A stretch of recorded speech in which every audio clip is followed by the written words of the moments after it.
Okay, Assalamualaikum semua. Selamat Hari Raya Mahfuz Batin. Okay, InsyaAllah kita akan masuk unit yang ke-9 iaitu asas kebombaan. Okay, yang tu nampak kat sini. Okay, kita tengok dulu ayat mutiara Al-Quran dan Hadis. Okay, surah Al-Anbiya ayat 69. Allah berfirman, wahai api, jadilah dingin dan menjadi penyelamat bagi Ibrahim. Ada beberapa pengajaran daripada ayat ni. Yang pertama sekali ialah api juga makhluk Allah. Api tidak diberikan akal, tapi api ikut perintah Allah. Dalam kisah ini kita dapat tengok api jadi sejuk. Okey, api jadi sejuk dan menyelamatkan Nabi Ibrahim. Kalau kita sebagai manusia yang Allah cipta sebaik-baik kejadian ni, kita ada akal, sepatutnya kita boleh pilih kita pilih benda yang betul, benda yang Allah suka. Kita kena pilihlah perkara-perkara yang Allah SWT terima kita sebagai hamba. Macam contohnya kita patuh apa yang Allah suruh dan tinggalkan segala apa yang Allah larang. Kita ambil ibrah daripada api ni. Okey, yang seterusnya ialah matlamat pendidikan. Antum boleh baca dan kesedaran terhadap tanggungjawab menjaga keselamatan diri, harta benda dan nyawa. Okay, sentiasa memberi keutamaan kepada aspek keselamatan di mana sahaja kita berada dan sentiasa peka dan mengetahui prosedur penggunaan alat-alat pemadam api yang betul. Okay, konstruk ni antum boleh baca nanti. Okay, kita akan sambung. Seterusnya, cara menyelamatkan diri. Okay, cara menyelamatkan diri apabila berlaku kebakaran, patuhilah langkah-langkah berikut. Okay, benda basic yang pertama, antum jangan panik. Okay, jangan panik. Kalau bunyi je fire alarm tu kan, maksudnya antum kena selamatkan diri antum dan keluarga antum keluar daripada rumah. Okey. Dan lepas itu antum bolehlah hubungi balai bomba yang berhampiran, berikan butir-butir lengkap mengenai lokasi rumah. Seterusnya, sementara tunggu anggota bomba datang, cubalah padamkan api menggunakan alat pemadam api. Tapi jangan sampai membahayakan diri kita sendiri. Okey, tip untuk menyelamatkan diri daripada kebakaran. Okey, ada beberapa tips di sini, ada beberapa cara. Okey, kejap Okey, yang pertama sekali antum kena tahu jalan keluar. Cari jalan keluar. Okay, dan pastikan dekat dalam rumah tu kena ada paling sikit pun sekurang-kurangnya ada 2 jalan keluar supaya apabila berlaku kebakaran kita mudah untuk selamatkan diri. Okay, yang pertama, aspek pertama adalah jalan keluar. Yang kedua, ni adalah kita rasanya kalau kita tak ada ilmu pasal perkara ni, kita memang tak ambil tahulah. Okey, yang kedua ni, bincangkan pelan menyelamatkan diri dengan keluarga. Okey, kita harus adakan perbincangan dengan keluarga kita pelan untuk selamatkan diri sekiranya berlaku kebakaran. Pastikan seluruh ahli keluarga kita faham dan tahu apa yang perlu dilakukan step by step apabila berlaku kebakaran. Okey, yang pertama jalan keluar kena ada, yang kedua kena ada perbincangan pelan menyelamatkan diri. Okey, next. Okey, next ialah ni dia sambung lagi lah yang latihan tadi. Adakah latihan amali di hujung minggu atau ketika lapang supaya sentiasa dalam ingatan ahli keluarga. Jadi kat sini dia pesan supaya kita kalau boleh adakanlah latihan kebakaran tu di rumah. Okey, supaya ahli keluarga ni sentiasa peka apabila berlaku kebakaran, tidak terlalu panik dan tidak jadi bingung dan tak tahu selamatkan diri. Okay, seterusnya cuba elakkan penggunaan jeriji. Antum tahu tak jeriji tu apa? Okay, jeriji besi yang selalu orang pasang di tingkap-tingkap yang bentuk kotak-kotak tu. Okay, jeriji ni orang pasang untuk keselamatan daripada berlaku rompakan dan sebagainya. Tapi Kalau kita dah guna jeruji besi ni, pastikan kita tahu macam mana nak buka dengan mudah. Kan selalunya kalau kita dah guna jeruji besi ni dah dia ada kunci kan. Dan kadang-kadang kunci tu susah untuk kita cari. So waktu kebakaran dah sibuk nak cari kunci pula tak sempat. Jadi kalau kita punya rumah ada jeruji, pastikan kunci untuk jeruji tu kita tahu, kita letak kat tempat yang mudah diambil. Okay, seterusnya jalan keluar tidak dihalang. Okay, jangan ada benda-benda yang menghalang laluan pintu utama untuk kita selamatkan diri. Okay, seterusnya anak kunci hendaklah mudah diambil seperti yang Ustazah cakap tadi.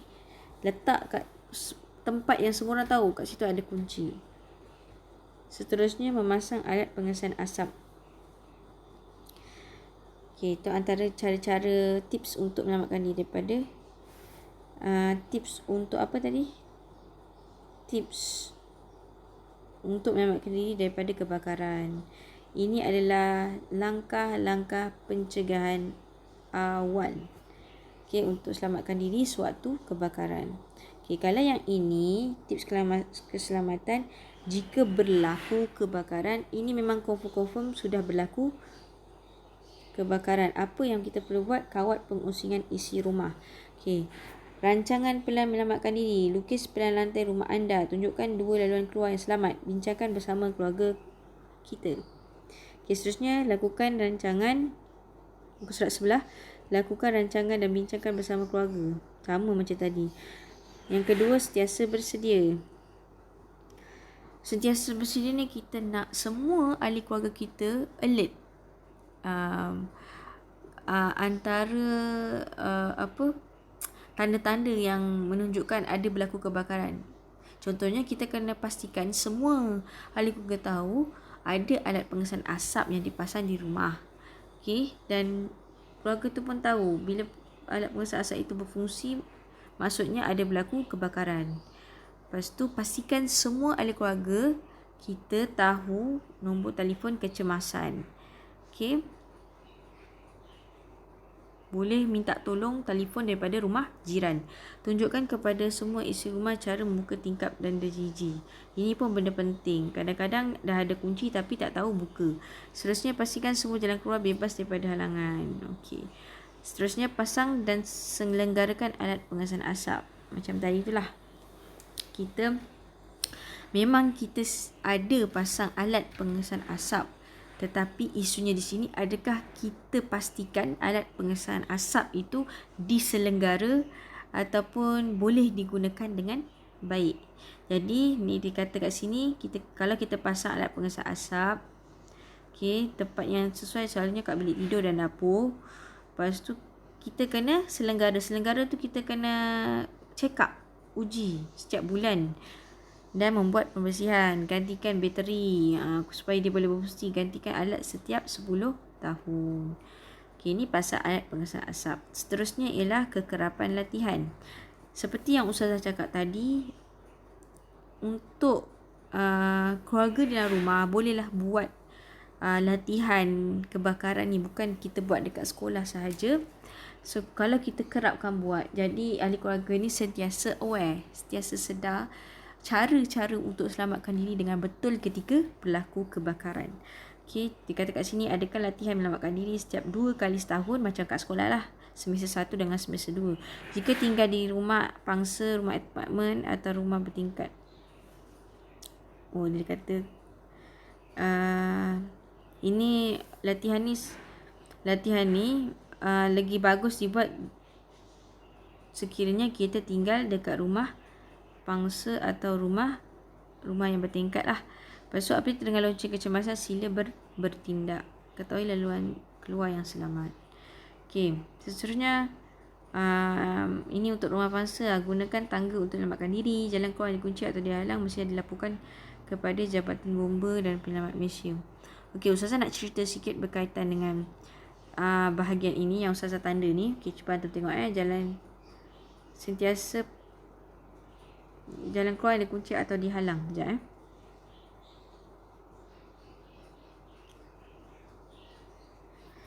Sebenarnya kalau kat sekolah bomba akan datang ke sekolah-sekolah untuk cek, pastikan setiap bangunan-bangunan kat sekolah tu ada 2 laluan pintu kecemasan. Okey. Jadi sekolah kita pun memang bomba dah datang dan cek, pastikan supaya setiap bangunan ada 2 laluan kecemasan. Sebab tu sekolah kita boleh beroperasi sebab kita telah diluluskan oleh Jabatan Bomba untuk beroperasi. Okey, kat rumah pun sama. Walaupun bomba tak datang tapi pastikan rumah kita memang ada 2 pintu laluan untuk keluar dan pintu itu tidak dihalang. Okey, seterusnya sentiasa patuh kepada arahan pengusingan. Okey, sambung yang tadi kolom yang ni. Lepas tu pihak pengurusan bertanggungjawab menampar raja laluan. Ni. Pihak pengurusan ni macam kalau antum tengok dekat sekolah ada pelan kecemasan. Kan? Ada tunjuk anak panah, nak berkumpul dekat mana, tu adalah pelan kecemasan lah. Kalau kat sekolah memang kena ada. Pastikan telefon bimbit sentiasa dibawa. Ni untuk kita hubungi bomba, contohnya hubungi ahli keluarga kita. Jika terperangkap, tutup semua laluan kemasukan asap dengan kain basah dan beri isyarat kepada orang ramai tentang lokasi anda. Okay, kalau antum terperangkap dan ada banyak asap, kalau antum dekat dengan sumber air, antum basahkan apa-apa kain dan tutup.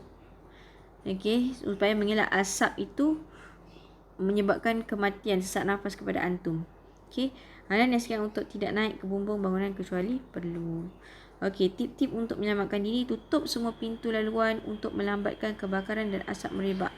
Sebab tu sebenarnya antum dah praktikalkan benda ni waktu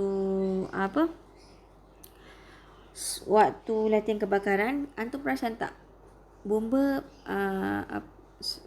pegawai bomba akan cakap, sebelum antum semua keluar, pastikan semua switch ditutup dan semua tingkap dan pintu ditutup. Sebab apa?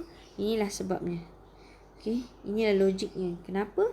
Sebab kita nak pastikan asap dan kebakaran api tu cepat mengebak.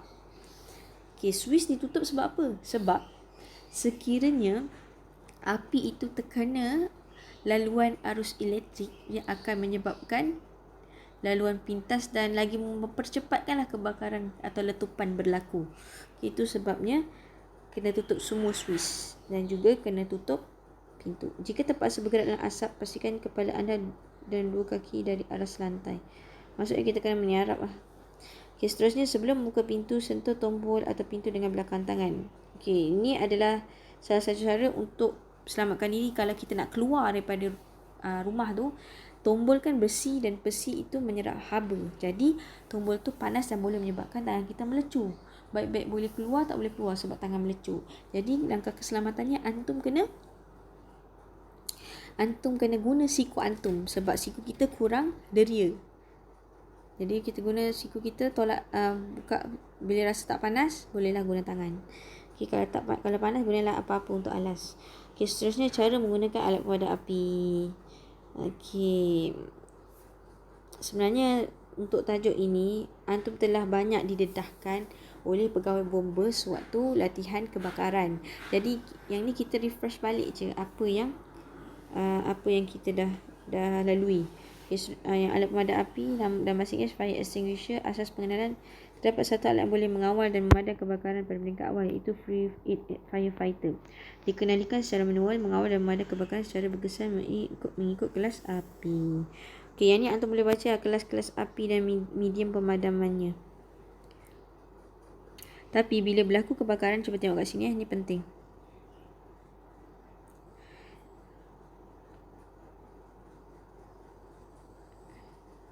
Okay, bila berlaku kebakaran, kebakaran ni tak masuk macam dalam mana-mana kelas api dan boleh dipadam dengan menggunakan alat pemadam api yang sesuai. Maksudnya kalau berlaku kebakaran, kita boleh padamlah dengan alat pemadam api yang kita sedia ada. Debu goreng, karbon dioksida dan professional liquid. Okay, seterusnya. Okey, ni adalah jenis-jenis alat pemadam api. Yang ni antum boleh rujuk. Untuk jawab soalan nanti antum boleh rujuk sendirilah dekat dalam buku. Okey. Perhatian, alat pemadam api nak diletakkan di tempat yang boleh dilihat dan digantung supaya tabung dan isi kandungannya tidak rosak. Okey, kalau kat sekolah kita, memang setiap tahun Pakcik Salmi ditugaskan untuk cek kita punya alat pemadam api. Okey, untuk pastikan betul-betul boleh berfungsi. Okey, seterusnya pemeriksaan. Hendaklah diperiksa pada setiap bulan. Okey, ni kerja kena Pakcik Salmi lah. Pastikan tolok tekanan pada tabung menunjukkan kandungan penuh. Okey, dia ada warna kat situ. Kalau penuh hijau, kalau kosong merah. Sekiranya berlaku kurangan tekanan udara, sila hantar ke pusat servis. Seterusnya cara menggunakan alat pemadam api. Alat pemadam api ada pelbagai saiz. Okey. Cara menggunakannya ikut step yang diberi ni lah. Okey, saya besarkan dulu. Pilih jenis alat pemadam api yang sesuai. Ikut arah angin semasa menggunakan. Antum kalau nak sembuh, antum kena tengok angin ke mana. Kalau antum nak sembuh ke kanan, pastikan arah angin itu menghala ke kanan. Jangan sembuh waktu arah angin menghala ke kiri. Jadi dia tak betul lah. Api tu tak terpadam. Praktikan penggunaan kaedah PAS. Okey, inilah formula dia. Pull, aim, squeeze, sweep. Cara nak menggunakan pemadam api. Pull, tarik. Tarik atau cabut pin keselamatan. Ada pin. Dan tarik dulu. Lepas tu muncung dia. Tengok tu yang budak ni pegang. Okey, pin dekat sini yang ustaz tunjuk ni. Ni pin. Okay, ni pin. Yang ni adalah hose. Sorry, tak boleh pula tekan. Ni hose yang budak ni pegang ni. Okey, hose ni yang kita kena arahkan dulu dekat kawasan api. Lepas tu baru kita tekan. Tekan ni baru keluar ejen pemadaman tu. Contohnya kalau kau boleh sidar lah. Baru terpancuk keluar. Lepas dah keluar, kita kena gerak-gerakkan ke kiri dan ke kanan supaya api tu, supaya mencepatkan proses pemadaman. Ingatlah ni PAS ni. Pull, aim, squeeze, sweep. Okey, tengok sebelah pula. Pusat sebelah. Cara menggunakan alat pemadam api jenis debu kering. Yang ni dia ajar yang basic lah. Debu kering ni yang biasa yang ada di setiap kawasan bangunan sekolah-sekolah selalu guna yang ni, debu kering. Okey, langkah 1 dia ajar balik yang macam ni. Yang ni dari sebentuk formula. Yang ni dia ajar dalam bentuk gambar. Tarik pin. Okey.